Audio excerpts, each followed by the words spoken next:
Traders எல்லாருக்கும் high.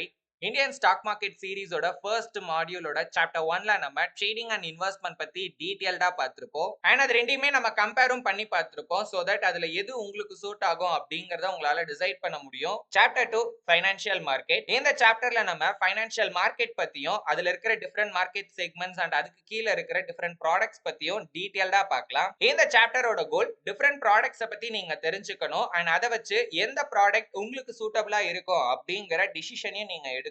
First time நம்மளோட video பாக்குறீங்க அப்படின்னா சப்ஸ்கிரைப் பண்ணி நம்ம சேனலை மறக்காம சப்போர்ட் பண்ணுங்க அண்ட் பக்கத்துல இருக்க பெல் ஐகானையும் பிரஸ் பண்ணி வச்சுக்கோங்க. இந்த மாதிரியான யூஸ்ஃபுல்லான ட்ரேடிங் கண்டென்ட்ஸை ரெகுலரா பாக்குறதுக்கு. ஸ்டார்ட் பண்றதுக்கு முன்னாடி ஒரு சின்ன டிஸ்க்ளைமர். இந்த வீடியோல டிஃபரெண்ட் ப்ராடக்ட்ஸ் அண்ட் இன்ஸ்ட்ருமெண்ட்ஸ் பத்தின ஒரு பேசிக்கான அவுட்லைனை மட்டும் தான் நம்ம பார்க்க போறோம். Part 1 Introduction to Financial Market. Financial marketனா என்ன? ஒரு பர்சன் ஒரு ஃபைனான்சியல் அசெட்டை பை ஆர் செல் பண்ணணும் அப்படின்னா, சோ ஃபைனான்சியல் அசெட் அப்படின்னு நான் சொல்ல வருது அது ஸ்டாக்கா இருக்கலாம், பாண்ட்ஸா இருக்கலாம், கரன்சிஸ், டெரிவேட்டிவ்ஸ், கமாடிட்டிஸ், இந்த மாதிரி என்ன ப்ராடக்டா வேணாலும் இருக்கலாம். அதை பை அண்ட் செல் பண்ற அந்த பிளேஸை தான் ஃபைனான்சியல் மார்க்கெட் அப்படின்னு சொல்லுவாங்க. இதை புரிஞ்சுக்கிறதுக்கு நான் ஒரு சிம்பிளான எக்ஸாம்பிள் சொல்றேன். நம்ம எல்லாருக்குமே பொதுவா மார்க்கெட் அப்படின்னா என்ன நல்லாவே தெரியும். அங்க பலவிதமான கடைகள் பாத்தீங்கன்னா இருக்கும். ஒரு கடையில காய்கறிகள் வித்துட்டு இருப்பாங்க, ஒரு கடையில பழங்கள், ஒரு கடையில பூ, ஒரு கடையில மளிகை பொருட்கள் அப்படின்னு ஒவ்வொரு கடையிலயும் ஒவ்வொரு மாதிரியான பொருட்களை பாத்தீங்கன்னா வித்துட்டு இருப்பாங்க. இப்ப அந்த மார்க்கெட்ல யாருக்கு என்ன தேவையோ ஓகேங்களா, அதை வாங்குறவங்களும் வந்து அந்த கடையில போய் வாங்கிட்டு போவாங்க, அதை விக்கிறவங்களும் பாத்தீங்கன்னா அந்த மார்க்கெட்லயே தான் பாத்தீங்கன்னா இருப்பாங்க. இதே மாதிரிதான் ஃபைனான்சியல் மார்க்கெட்டும். பட் என்ன ஒரு வித்தியாசம், இந்த இடத்துல ஃபைனான்சியல் அசெட்ஸ் பாத்தீங்கன்னா ட்ரேட் ஆகும், அதாவது பை அண்ட் செல் பண்ணுவாங்க. இப்ப நம்ம ரொம்ப சிம்பிளா தான் இதை பத்தி பார்த்திருக்கோம். அப்கமிங் வீடியோஸ்ல இதை பத்தி ரொம்ப டீடைல்டா நம்ம பார்க்கலாம். Part 2 classification of financial market. இந்தியால இந்த ஃபைனான்சியல் மார்க்கெட்டை பல வகையில பாத்தீங்கன்னா வந்து கிளாசிஃபை பண்ணியிருப்பாங்க. அதுல இருக்கிற ரொம்ப ரொம்ப முக்கியமான 6 வகைகளை பாத்தீங்கன்னா நான் எடுத்திருக்கேன். அதாவது இப்போ நேச்சர் ஆஃப் கிளைமை பொறுத்து மார்க்கெட் வந்து டிஃபரன்ஷியேட் பண்ணியிருப்பாங்க. அதுல ட்ரேட் ஆகிற அசெட் டைப்பை வச்சு பாத்தீங்கன்னா டிஃபரன்ஷியேட் பண்ணியிருப்பாங்க. இந்த மாதிரி இது ஒவ்வொன்றிலையும் பாத்தீங்கன்னா மார்க்கெட்டை வந்து கிளாசிஃபை பண்ணியிருப்பாங்க. சோ அதை பத்தி ஒன் பை ஒன்னா நம்ம பார்க்கலாம். நம்பர் 1, நேச்சர் ஆஃப் கிளைமை பொறுத்து இந்த மார்க்கெட் எப்படி கிளாசிஃபை பண்றாங்க அப்படின்னு பார்க்கலாம். நேச்சர் ஆஃப் கிளைம் அப்படிங்கிறது என்னன்னா, நீங்க ஒரு ஃபைனான்சியல் அசெட்ல இன்வெஸ்ட் பண்றீங்க, இல்ல அந்த அசெட்டை நீங்க பை பண்றீங்க அப்படின்னா, அதை நீங்க பை பண்ணதுக்கு உங்களுக்கு என்ன உரிமை கிடைக்குது அப்படிங்கறத பொறுத்து இந்த மார்க்கெட்டை பாத்தீங்கன்னா ரெண்டா கிளாசிஃபை பண்ணியிருப்பாங்க. ஒன்னு ஈக்விட்டி மார்க்கெட், இன்னொன்னு பாத்தீங்கன்னா டெப்ட் மார்க்கெட். ஈக்விட்டி மார்க்கெட், ஈக்விட்டிங்கிற வார்த்தைக்கு அர்த்தம் ஓனர்ஷிப், அதாவது உங்களுக்கும் பாத்தீங்கன்னா அந்த அசெட்ல உரிமை இருக்கு அப்படின்னு அர்த்தம். கன்சிடர் இப்ப நீங்க ஒரு கம்பெனியோட ஷேர்ஸ வாங்குறீங்க அப்படின்னு வச்சுக்கோங்க. இந்த கம்பெனியோட ஷேர்னா என்ன அப்படிங்கறது பத்தி எல்லாம் அப்கமிங் வீடியோஸ்ல நம்ம ரொம்ப டீடைல்டா பார்க்கலாம். இப்போதைக்கு ஒரு அவுட்லைனா ஒரு ஐடியா நான் கொடுக்குறேன். அந்த ஷேரை நீங்க வாங்குனதுனால உங்களுக்கும் பாத்தீங்கன்னா அந்த கம்பெனில ஒரு உரிமை இருக்கு ஓகேங்களா. நீங்களும் அந்த கம்பெனியோட ஒரு பார்ட் ஆஃப் ஓனர் தான். ரிஸ்க் அண்ட் ரிட்டர்ன்ஸை பொறுத்த வரைக்கும் டெப்ட் மார்க்கெட்டை கம்பேர் பண்ணும்போது இதுல ரொம்பவே பாத்தீங்கன்னா ஜாஸ்தியா தான் இருக்கும். Equity shares, mutual fund, ETF இது எல்லாமே இந்த ஈக்விட்டி மார்க்கெட்ல இருக்கிற one of the instruments. Mutual fund and ETF அப்படிங்கிறது ஈக்விட்டி மார்க்கெட்டுக்கு கீழ மட்டும் தான் வரும் அப்படின்னு நம்மளால சொல்ல முடியாது. பிகாஸ் மியூச்சுவல் ஃபண்ட்ல டிஃபரெண்ட் அசெட் கிளாஸ்ல பாத்தீங்கன்னா இன்வெஸ்ட் பண்ணுவாங்க. உதாரணத்துக்கு இப்போ ஒரு மியூச்சுவல் ஃபண்ட்ல கம்பெனிஸோட ஷேர்ஸ்ல மட்டும் இன்வெஸ்ட் பண்றாங்க அப்படின்னா அதை நம்ம ஈக்விட்டி மியூச்சுவல் ஃபண்ட்ஸ் அப்படின்னு சொல்லுவோம். அதனால தான் நான் இந்த இடத்துல அதை ஒரு இன்ஸ்ட்ருமெண்டா ஆட் பண்ணியிருக்கேன். அதே மாதிரி தான் ETF-ம். இந்த ஒவ்வொரு இன்ஸ்ட்ருமெண்ட்டும் என்ன, அது எப்படி ஆக்சுவலி ஒர்க் ஆகுது, அதுல என்ன நம்ம பண்ண முடியும் அப்படிங்கறத பத்தி எல்லாம் டீடைல்டா ஆக்சுவலி நம்ம தெரிஞ்சுக்கணும். அதுக்கு இந்த வீடியோவை ஸ்கிப் பண்ணாம கடைசி வரைக்கும் பாருங்க. டெப்ட் மார்க்கெட். டெப்ட் அப்படிங்கிற வார்த்தைக்கான அர்த்தம் கடன். சோ பேர்லயே வந்து பாத்தீங்கன்னா கிளியரா கொடுத்திருக்காங்க. இந்த இடத்துல நம்ம மணி இன்வெஸ்ட் பண்ணோம் அப்படின்னா நமக்கு ஓனர்ஷிப் ரைட்ஸ் எல்லாம் இருக்காது. உதாரணத்துக்கு இப்ப கவர்மெண்ட் இல்ல ஒரு கார்ப்பரேட் கம்பெனிக்கு வந்து பாத்தீங்கன்னா ஒரு மணி நீட், பண தேவை பாத்தீங்கன்னா இருக்கு. சோ அதுக்காக அவங்க என்ன பண்றாங்க அப்படின்னா ஒரு பாண்ட்ஸை வந்து பாத்தீங்கன்னா இஷ்யூ பண்றாங்க. இப்ப நம்ம அந்த பாண்ட்ஸை வாங்குறோம் அப்படின்னா ஆக்சுவலா அவங்களுக்கு நம்ம கிட்ட இருக்கிற காசை ஒரு கடன் மாதிரி கொடுக்குறோம். இப்ப அந்த கடனுக்கு அவங்க என்ன பண்ணுவாங்க அப்படின்னா ஒரு இன்ட்ரெஸ்ட்டை வந்து பாத்தீங்கன்னா நமக்கு வந்து பே பண்ணுவாங்க. அண்ட் அது மட்டும் இல்லாம ஒவ்வொரு பாண்ட்ஸுக்கும் ஒரு மெச்சூரிட்டி பீரியட் அப்படின்னு ஒண்ணு இருக்கும். அந்த மெச்சூரிட்டி பீரியடுக்கு அப்புறமா நம்ம இன்வெஸ்ட் பண்ண பிரின்சிபல் அமௌண்ட்டை வந்து பாத்தீங்கன்னா நமக்கு திரும்ப கொடுத்துருவாங்க.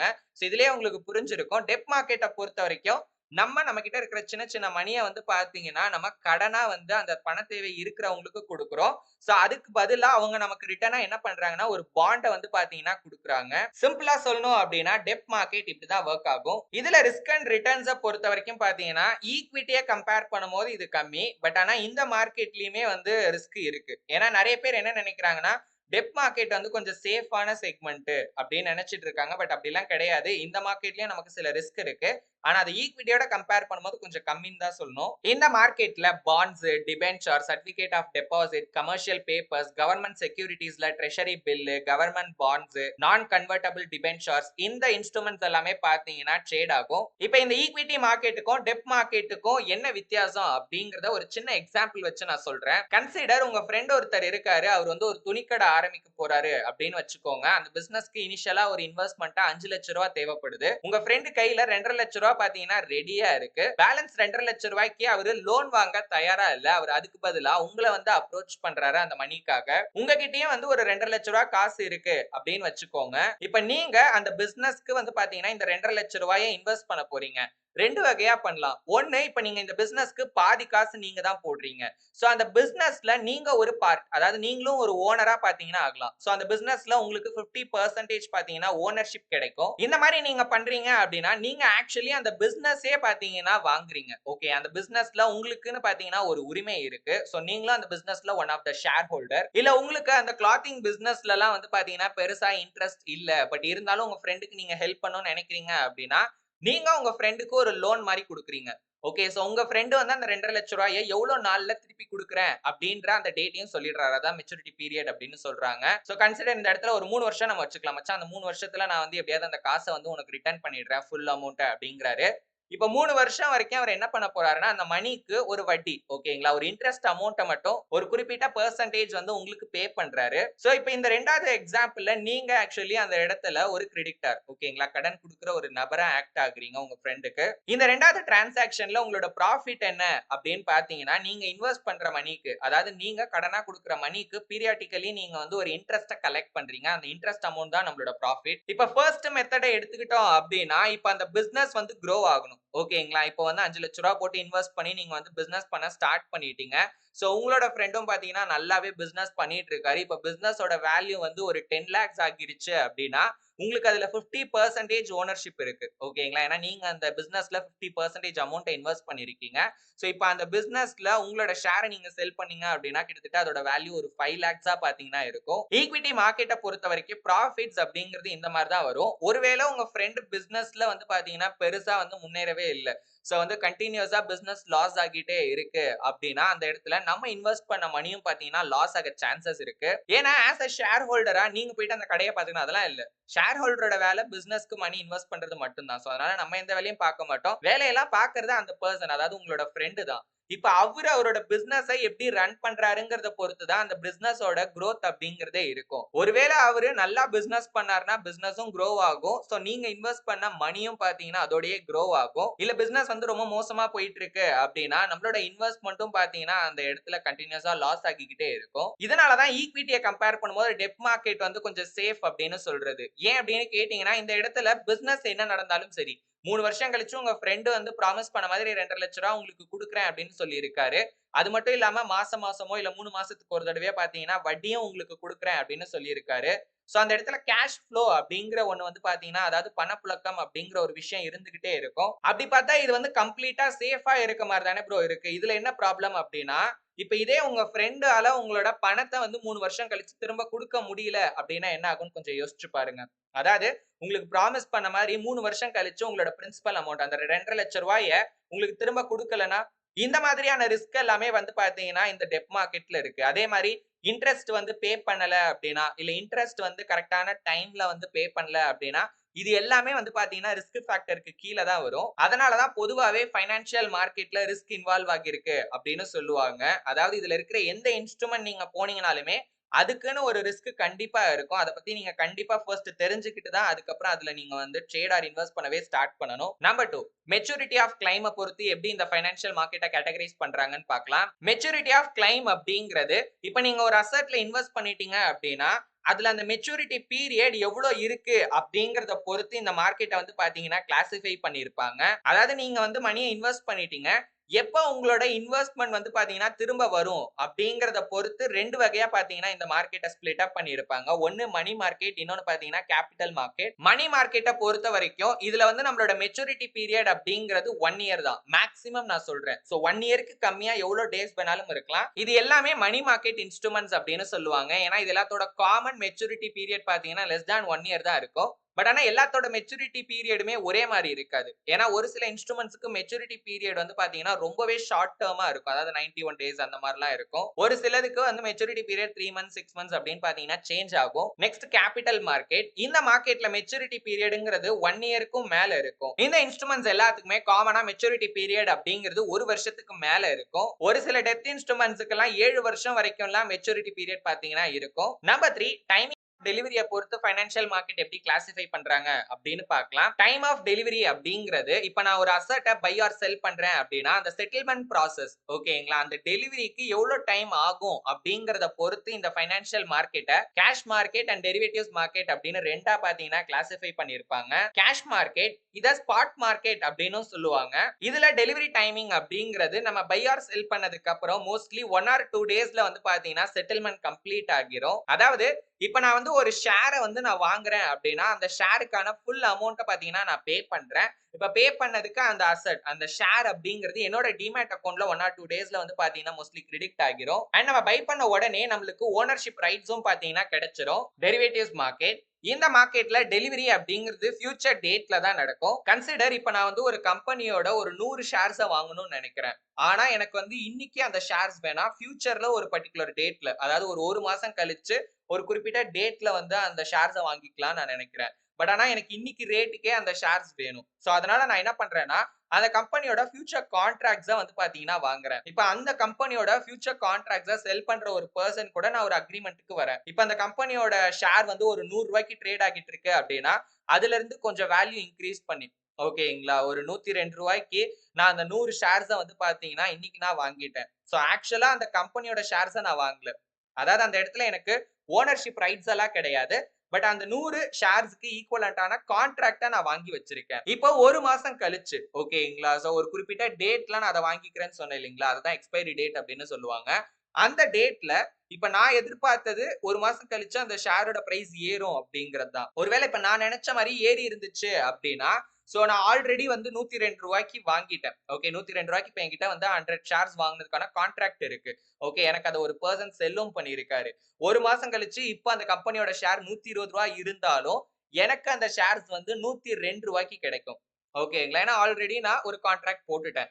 இப்போ இந்த இடத்துல அந்த செல்லர் 120 ரூபாய்க்கு அந்த ஷேர பிசிக்கலா வாங்கியும் ஓகேங்களா, பிசிக்கலா வாங்கி எனக்கு 100 ஷேராவும் பாத்தீங்கன்னா குடுக்கலாம். அததான் வந்து பிசிக்கல் செட்டில்மெண்ட் அப்படின்னு சொல்லுவாங்க. சோ இப்படி பண்றதுனால இப்ப எனக்கு வந்து 100 ஷேர் கிடைச்சிருச்சு. இப்ப அந்த ஷேர்ஸ் தான் நான் வித்தா கூட எனக்கு வந்து பாத்தீங்கன்னா ஒரு ஷேருக்கு கிட்டத்தட்ட 18 ரூபாய் பாத்தீங்கன்னா லாபம் கிடைக்கும். கண்டிப்பா நம்ம எக்ஸ்பைரி வரைக்கும் அந்த கான்ட்ராக்ட அப்படியே வச்சிருக்கணும் அப்படின்லாம் அவசியம் கிடையாது. ஒருவேளை நம்ம அதை செல் பண்ணணும்னு நினைக்கிறோம் அண்ட் அந்த டைம்ல மார்க்கெட்ல அதுக்கு பையர்ஸும் அவைலபிளா இருக்காங்கன்னா கண்டிப்பா நம்ம எப்ப வேணாலும் அதை செல் பண்ணிடலாம். ஒருவேளை அந்த எக்ஸ்பைரி டேட்டுக்கு முன்னாடியே நான் அந்த ஃபியூச்சர் கான்ட்ராக்ட செல் பண்றேன் அப்படின்னா அன்னைக்கு டேட்டுக்கு ஒரு 115 ரூபாய்க்கு அந்த ஃபியூச்சர் கான்ட்ராக்டோட வேல்யூ இருக்கு அப்படின்னு வச்சுக்கோங்க. சோ அந்த இடத்துல எனக்கு ஒரு 13 ரூபாய் பாத்தீங்கன்னா ப்ராஃபிட் கிடைக்கும். இதே வந்து நான் செல் பண்ற டைம்ல ஓகேங்களா, மார்க்கெட்ல இதுக்கப்புறம் வந்து ரேட் ஏறாது, பியர் மார்க்கெட் ஸ்டார்ட் ஆகிருச்சு, ரொம்பவே வேல்யூ இறங்கிட்டு இருக்கு அப்படின்னா சோ நான் பை பண்ண பிரைஸை விட கம்மியான பிரைஸுக்கு செல் பண்ற மாதிரி இருக்கும். அந்த இடத்துல பாத்தீங்கன்னா எனக்கு ஒரு லாஸ் வரும். இப்போதைக்கு நான் டெரிவேட்டிவ்ஸ் மார்க்கெட் பத்தி ரொம்ப சிம்பிளா தான் எக்ஸ்பிளைன் பண்ணிருக்கேன். இத பத்தி இன்னும் நம்ம ரொம்ப டீடைல்டா தெரிஞ்சுக்கணும் இதுல நம்ம ட்ரேடிங் பண்ண போறோம் அப்படின்னா சோ அத பத்தி வீடியோவோட கடைசியில நான் டீடைல்டா சொல்றேன். ஆர்கனைசேஷனல் ஸ்ட்ரக்சரை பொறுத்து இந்த மார்க்கெட்டை எப்படி கிளாசிஃபை பண்றாங்க அப்படின்னு பார்க்கலாம். ஆர்கனைசேஷனல் ஸ்ட்ரக்சர் அப்படிங்கிறது என்னன்னு பாத்தீங்கன்னா இந்த மார்க்கெட்டை அதாவது அந்த பைனான்சியல் மார்க்கெட்டை எப்படி வந்து அரேஞ்ச் பண்ணிருக்காங்க, அதுல ட்ரேடிங் ஆக்சுவலி எப்படி நடக்குது, எப்படி ஒர்க் ஆகுது அப்படிங்கறத பொறுத்து இத வந்து exchange traded market, over the counter market அப்படின்னு ரெண்டு வகையா பாத்தீங்கன்னா டிஃபரன்ஷியேட் பண்ணுவாங்க.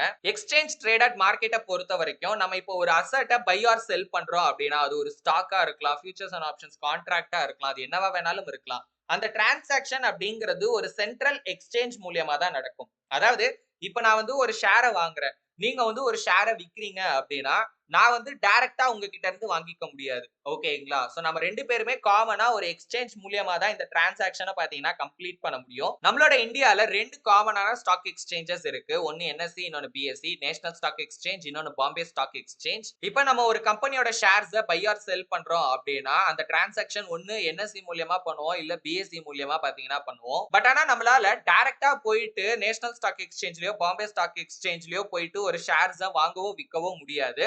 நமக்கும் ஸ்டாக் எக்ஸ்சேஞ்சுக்கும் நடுவுல ஒரு இன்டர்மீடியேட் தேவை. அவங்கள தான் நம்ம ஸ்டாக் புரோக்கர்ஸ் அப்படின்னு சொல்லுவோம். சோ நம்ம அந்த ஸ்டாக் புரோக்கர் மூலியமா தான் நம்ம ஸ்டாக் எக்ஸ்சேஞ்ச்ல நம்மளோட ஷேர்ஸ பை அண்ட் செல் பண்றோம். அண்ட் இதெல்லாம் விட ரொம்ப முக்கியமா எக்ஸ்சேஞ்ச் ட்ரேடட் மார்க்கெட் அப்படிங்கிறது கம்ப்ளீட்டா ரெகுலேட்டட் மார்க்கெட் அப்படின்னு சொல்லுவாங்க. இந்தியன் ஸ்டாக் மார்க்கெட்டை securities and exchange board of India வந்து பாத்தீங்கன்னா கம்ப்ளீட்டா ரெகுலேட் பண்ணிருக்காங்க. செபியோட முக்கியமான வேலையே இதுல இருக்கிற எல்லாருமே அவங்கவங்க வேலையை கரெக்டா பண்றாங்களா, ஒரு வேலை இப்படிதான் செய்யணும் அப்படின்னா அதுக்கான ரூல்ஸ் அண்ட் ரெகுலேஷனை கிரியேட் பண்றதும் செபி தான். உதாரணத்துக்கு ஒரு ஸ்டாக் எக்ஸ்சேஞ்ச்ல டிரான்சாக்ஷன்ஸ் எல்லாம் கரெக்டா நடக்குதா, ஸ்டாக் புரோக்கர்ஸ் வந்து கிளைண்ட்ஸோட மணி எல்லாம் கரெக்டா வந்து பாத்தீங்கன்னா ப்ராசஸ் பண்றாங்களா, ஒரு ட்ரேடர் வந்து கரெக்டா ட்ரேட் பண்றாரா இல்ல வந்து அவர் ஏதாவது ஃப்ராட் ஆக்டிவிட்டீஸ்ல ஈடுபடுறாரா அப்படிங்கிற எல்லா விஷயத்தையுமே பாத்தீங்கன்னா எப்பவுமே அவங்க கண்காணிச்சுக்கிட்டே இருப்பாங்க. சோ அதனால நம்மளோட இந்தியன் ஸ்டாக் மார்க்கெட்ல நம்மளால சேஃப் அண்ட் செக்யூரா பாத்தீங்கன்னா ட்ரேடிங் அண்ட் இன்வெஸ்ட்மெண்ட் பண்ண முடியும். எங்க நம்மளோட புரோக்கர் வந்து நம்ம பணத்தை எடுத்துட்டு போயிருவாரோ, எங்க நம்மளோட இன்வெஸ்ட்மெண்ட் வந்து யாராவது ஏமாத்திட்டு போயிருவாங்களோ அப்படின்லாம் நம்ம வந்து பயப்படணுங்கிற அவசியமே கிடையாது. ஓவர் த கவுண்டர் மார்க்கெட், ஷார்ட்டா ஓடிசி மார்க்கெட் அப்படின்னு சொல்லலாம். இது ஒரு டீசென்ட்ரலைஸ்டு மார்க்கெட். இதுல ட்ரேடிங் அப்படிங்கிறது ரெண்டு பார்ட்டிஸ்க்கு இடையில பாத்தீங்கன்னா டைரக்டா நடக்கும். அதாவது எந்த ஒரு இன்டர்மீடியேட்டரியும் இல்லாம, ஒரு சென்ட்ரல் எக்ஸ்சேஞ்சும் இல்லாம இப்போ ஒருத்தர் பை பண்ணணும்னு நினைக்கிற, ஒருத்தர் செல் பண்ணணும்னு நினைக்கிறாரு அப்படின்னா டைரக்டாவே பாத்தீங்கன்னா அவங்க இந்த டீசென்ட்ரலைஸ்டு மார்க்கெட்ல பண்ண முடியும். எந்த ஒரு இன்டர்மீடியேட்டரியும் இல்ல அப்படின்னா நம்மளோட டிரான்சாக்ஷன்ஸ் இங்க எப்படிதான் ஆக்சுவலி நடக்குது. இந்த இடத்துல ஒரு எக்ஸ்சேஞ்ச் தான் இருக்க மாட்டாங்க. பட் ஒரு பிளாட்ஃபார்ம் வந்து பாத்தீங்கன்னா கண்டிப்பா நமக்கு தேவை. ஏன்னா பிசிக்கல் லொகேஷனே இல்ல.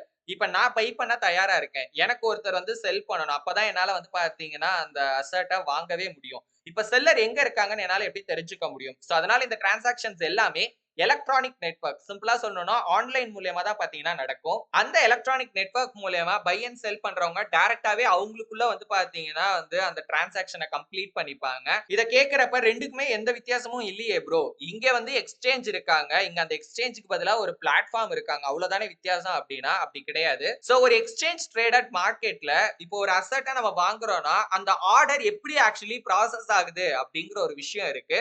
நம்மளோட ஆர்டர் வந்து நம்மளோட எக்ஸ்சேஞ்சுக்கு போய் அந்த எக்ஸ்சேஞ்ச் தான் நம்மளோட ஆர்டர் மேட்ச். ஓகேங்களா, இப்ப நான் வந்து ஒரு கம்பெனியோட ஷேரை 100 ரூபாய்க்கு வாங்குறேன், 10 ஷேர் வாங்க ரெடியா இருக்கேன்னா அதே கம்பெனியோட ஷேரை 100 ரூபாய்க்கு 10 ஷேர் விக்கிற ஒரு செல்லரோட மேட்சை கண்டுபிடிக்கணும். அவங்க தான் அந்த மேட்ச் பண்ணி அந்த டிரான்சாக்ஷனை கம்ப்ளீட் பண்ண ஹெல்ப் பண்ணுவாங்க. பட் ஓவர் த கவுண்டர் மார்க்கெட்டை பொறுத்த வரைக்கும் இந்த பிளாட்ஃபார்மோட உதவியால பையர் அண்ட் செல்லர் டைரக்டாவே பாத்தீங்கன்னா உங்களோட டிரான்சாக்ஷன்ஸை கம்ப்ளீட் பண்ணிக்கலாம். நம்பர் 5, அசெட் டைப்பை பொறுத்து இந்த ஃபைனான்சியல் மார்க்கெட்டை எப்படி கிளாசிஃபை பண்றாங்க அப்படின்னு பார்க்கலாம். Number 1 equity market. இதுல வந்து கம்பெனிஸோட ஷேர்ஸ் இருக்கும். Number 2 debt market. இதுல பாண்ட்ஸ் அண்ட் ட்ரெஷரி பில்ஸ் எல்லாம் இருக்கும். Number 3 derivatives. இதுல ஃபியூச்சர்ஸ் அண்ட் ஆப்ஷன்ஸ் கான்ட்ராக்ட் பாத்தீங்கன்னா வரும். Number 4 commodity market. இதுல மெட்டல்ஸ், எனர்ஜி, அக்ரி ப்ராடக்ட்ஸ், மெட்டல்ஸ்லயே பாத்தீங்கன்னா பேஸ் மெட்டல், பிரீஷியஸ் மெட்டல்ஸ் அப்படிங்கிற இந்த கமாடிட்டி எல்லாம் இந்த மார்க்கெட் கீழ வரும். Number 5 forex market. இதுல கரன்சிஸ் எல்லாம் பாத்தீங்கன்னா ட்ரேட் ஆகும். இந்த இடத்துல நான் இந்தியன் ஃபைனான்சியல் மார்க்கெட்டை தான் வந்து கிளாசிஃபை பண்ணியிருக்கேன். சோ இது இல்லாம பாத்தீங்கன்னா நமக்கு கிரிப்டோ மார்க்கெட்டும் வரும். அதுல கிரிப்டோ கரன்சிஸை நம்மளால வந்து ட்ரேட் அண்ட் இன்வெஸ்ட் பண்ண முடியும். மார்க்கெட் செக்மெண்ட்டை பொறுத்து இந்த ஃபைனான்சியல் மார்க்கெட்டை நம்ம கிளாசிஃபை பண்ணோம் அப்படின்னா மொத்தம் அதுல 3 செக்மெண்ட் இருக்கு. Capitals market, derivatives market, fixed income and டெப்ட். இதுல டெரிவேட்டிவ்ஸ் மார்க்கெட் கீழ ஃபியூச்சர்ஸ் அண்ட் ஆப்ஷன்ஸ்னு ரெண்டு வகையான கான்ட்ராக்ட்ஸ் பாத்தீங்கன்னா அவைலபிளா இருக்கு. ஆனா அதுக்கு கீழ என்னென்ன மாதிரியான இன்ஸ்ட்ருமெண்ட்ஸ் அண்ட் ப்ராடக்ட்ஸ் எல்லாம் நம்ம ட்ரேட் அண்ட் இன்வெஸ்ட் பண்ண அவைலபிளா இருக்கு அப்படிங்கிறதுக்கான லிஸ்ட் தான் இது. என்னதான் இவ்வளவு இன்ஸ்ட்ருமெண்ட்ஸ் இருந்தாலும் மோஸ்ட்லி ரீட்டைலர்ஸ் அவங்க ஜர்னியை ஸ்டார்ட் பண்றப்ப இப்ப அவங்க இன்வெஸ்ட் பண்ண போறாங்க அப்படின்னா ஈக்விட்டி, மியூச்சுவல் ஃபண்ட், ETF இதுல ஏதாவது ஒண்ணுதான் பாத்தீங்கன்னா சூஸ் பண்ணுவாங்க. இல்ல ட்ரேடிங் பண்ண போறாங்க அப்படின்னா இந்த இன்ஸ்ட்ருமெண்ட்ஸ்ல ஏதாவது ஒண்ணுதான் பாத்தீங்கன்னா மோஸ்டா சூஸ் பண்ணுவாங்க. அதுலயும் குறிப்பா மோஸ்ட் ஆஃப் the people எடுத்தோனே ஃபர்ஸ்ட் ட்ரை பண்றது இண்டெக்ஸ் ஆப்ஷன்ஸ் தான். அதாவது நிஃப்டி அண்ட் பேங்க் நிஃப்டில ஆப்ஷன்ஸ் ட்ரேடிங் பண்றது. பட் இந்த லிஸ்ட்லயே இருக்கிறதுலயே ரிஸ்க் ரொம்ப ரொம்ப ரொம்ப ஜாஸ்தியான ஒரு இன்ஸ்ட்ருமெண்ட்ஸ் அப்படின்னா அது இண்டெக்ஸ் ஆப்ஷன்ஸ் தான். பட் அது நிறைய பேருக்கு பாத்தீங்கன்னா தெரியறதே கிடையாது. இப்போ நம்ம பார்த்த விஷயங்களை வச்சே நீங்க உங்களோட ரெண்டாவது டிசிஷனை எடுக்கணும் அப்படின்னா தாராளமா எடுக்கலாம். அதாவது எந்த பர்டிகுலர் இன்ஸ்ட்ருமெண்ட்ல நீங்க ட்ரேடிங் ஆர் இன்வெஸ்ட்மெண்ட் பண்ண போறீங்க அப்படிங்கறத நீங்க டிசைட் பண்ணலாம்.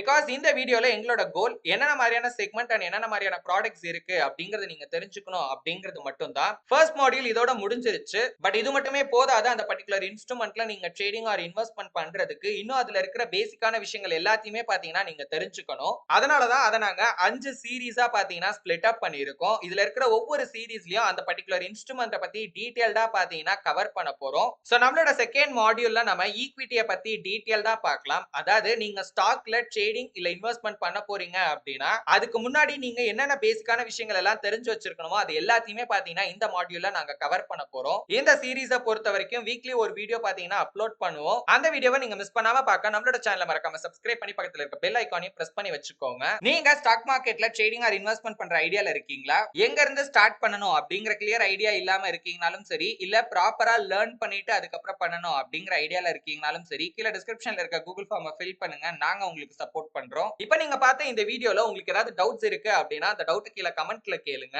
எங்க வந்து நாங்க ரிப்ளை பண்ண மாட்டோமோ அப்படின்னு மட்டும் தயவு செஞ்சு நினைக்காதீங்க. ஏன்னா எங்களோட ப்ரீவியஸ் வீடியோவை செக் பண்ணி பார்த்தீங்கன்னா தெரியும். இது வரைக்கும் வந்த எல்லா கமெண்ட்டுக்குமே பார்த்தீங்கன்னா நாங்க ரெஸ்பான்ஸ் பண்ணியிருக்கோம். பட் ஒரு சிலருக்கு பப்ளிக்கா டவுட் கேட்க ஒரு சின்ன தயக்கம் எப்பவுமே இருக்கும். அதனால தான் நாங்க எங்களோட எல்லா வீடியோஸ்லயுமே எங்களோட கான்டாக்ட் நம்பரையும் ஷேர் பண்றோம். சோ டைரக்டா கால் பண்ணியும் நீங்க உங்களோட டவுட்ஸை கேட்கலாம். இல்ல வாட்ஸ்அப்லயும் பார்த்தீங்கன்னா மெசேஜ் பண்ணி உங்களோட டவுட்ஸை நீங்க வந்து கிளியர் பண்ணிக்கலாம். இந்த வீடியோல நாங்க சொன்ன விஷயங்கள் உங்களுக்கு யூஸ்ஃபுல்லா இருந்துச்சு அப்படின்னா இந்த வீடியோவை லைக் பண்ணுங்க. ஸ்டாக் மார்க்கெட்ல ட்ரேடிங் ஆர் இன்வெஸ்ட்மெண்ட் பண்ண இன்ட்ரெஸ்டடா இருக்க உங்க ஃப்ரெண்ட்ஸ் அண்ட் ஃபேமிலி மெம்பர்ஸ்க்கு இந்த வீடியோவை ஷேர் பண்ணுங்க. அவங்களுக்கும் யூஸ்ஃபுல்லா இருக்கும். Thank you for watching. இன்னும் நம்ம ட்ரேடிங் பத்தி தெரிஞ்சுக்க நிறைய இருக்கு. Until then, stay tuned.